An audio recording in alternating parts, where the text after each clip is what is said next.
Praise lord. ప్రభువైన యేసు నామములో అందరికీ వందనములు. ఈ దినం దేవుని వాక్యంలో నుంచి కీర్తనలు 27 అధ్యాయం 10వ వచనం. నా తల్లిదండ్రులు నన్ను విడిచినను, యెహోవా నన్ను చేరదీయును. దావీదు తన జీవితంలో ఉన్న ప్రతి పరిస్థితిని కూడా దేవునికి విన్నవించుకున్నట్టు చూడగలుగుతున్నాం. దావీదు చిన్ననాటి నుంచి కూడా కష్టాలున్నాయి. తల్లిదండ్రుల ప్రేమ దావీదు పొందలేడు. ఎందుకు ఆ మాట వస్తుందంటే, మొదటి సమూయేలు 16వ అధ్యాయంలో చూస్తే సమూయేలు వచ్చి రాజుగా అభిషేకించడానికే దావీదుని వెతికినప్పుడు తన అన్నలందరూ ఇంట్లో ఉంటారు 7 మంది, కానీ దావీదు గొర్రెలు కాసుకుంటాడు.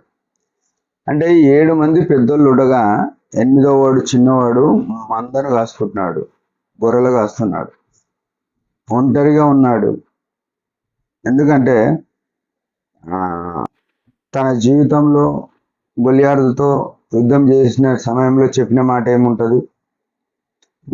నా తండ్రి మంద దగ్గరికి సింహం వచ్చింది, ఆ తర్వాత ఎలుగుబంటి వచ్చింది, వాటిని నేను కొట్టి చంపేసిన అని చెప్పినాడు.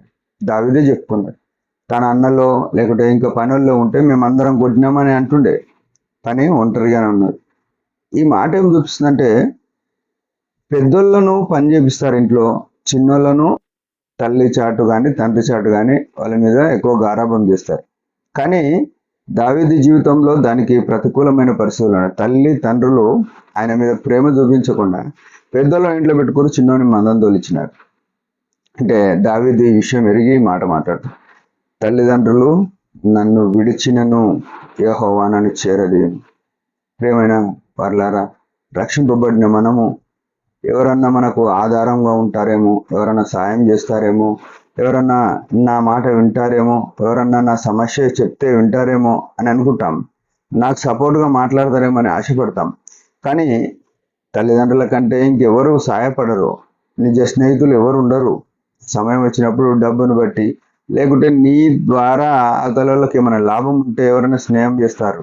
కానీ నిస్వార్థంగా ప్రేమించేది తల్లిదండ్రులు. ఆ తల్లిదండ్రులే విడిచిపెట్టినారు దావీదుని. అందుకే మన జీవితంలో మనం గుర్తించవలసింది ఏంటంటే, యేసు క్రీస్తు ప్రభువును తప్ప ఇంకొకరిని అంగీకరించవద్దు, ఇంకొకరిని వెంబడించవద్దు, ఇంకొకరి మీద ఆశ పెట్టుకోవద్దు. అందుకే దావీదు ఈ విషయం ఎరిగేమంటున్నాడంటే, కీర్తనలో 25లో 15 వచ్చిన ఉంటాడు, నా దృష్టి ఎల్లప్పుడూ యెహోవా వైపునకే తిరిగి ఉన్నది, ఆయన నా పాదములను ఓలలో నుండి విడిపించును. చూడండి ఎట్లా మాట్లాడుతుంది. అంటే తల్లిదండ్రులు విడిచిపెట్టిన నా దృష్టి యెహోవా వైపు ఉన్నది. మనం గుర్తుపెట్టుకోవాలి. మన అన్నదమ్ములు, మన కైలంలో, లేకుంటే మన తోబుట్టులు, ఇంకెవరన్నా మనకి ఏమైనా సాయం చేస్తారు అని అనుకుంటాం, కానీ వాళ్ళు విడిచిపెడతారు.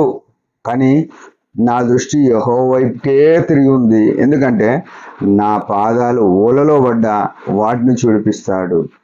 ఈ లోక సంబంధమైన శత్రువు అయిన అపవాది నుంచి విడిపించడానికి యేసు ప్రభు శిలువలో ప్రాణం పెట్టున్నాడు.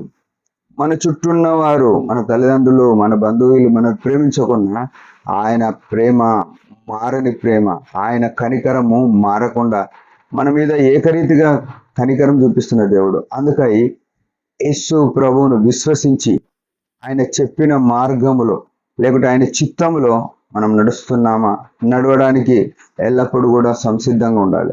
మనుషుల మాటలు కాదు, దేవుని యొక్క వాక్యం విని దాని ప్రకారం జీవించడానికే మనం ఎల్లప్పుడూ సంసిద్ధంగా ఉందాం. దేవుని యొక్క కనికరం పొంది ఆయన మహిమ కొరకు మనం జీవిద్దాం. దేవుడి మాటలు దీవించిన ఒక చిన్న ప్రార్థన. పరమ తండ్రి, యేసు ప్రభు నామములో వందనాలు. ఉదయకాలం ఇచ్చిన ఆయుష్ని బట్టి స్తోత్రములు. నమ్మదగిన దేవుడు, దావీదుకు తోడైన దేవుడు, మా జీవితంలో కూడా నీ కృపను పరిమితంగా ఇస్తున్నాను బట్టి స్తుతిస్తూ నీ ఆత్మహత్యత నడిపించమని యేసు ప్రభు నామములో ప్రార్థిస్తున్నాం తండ్రి. ఆమేన్.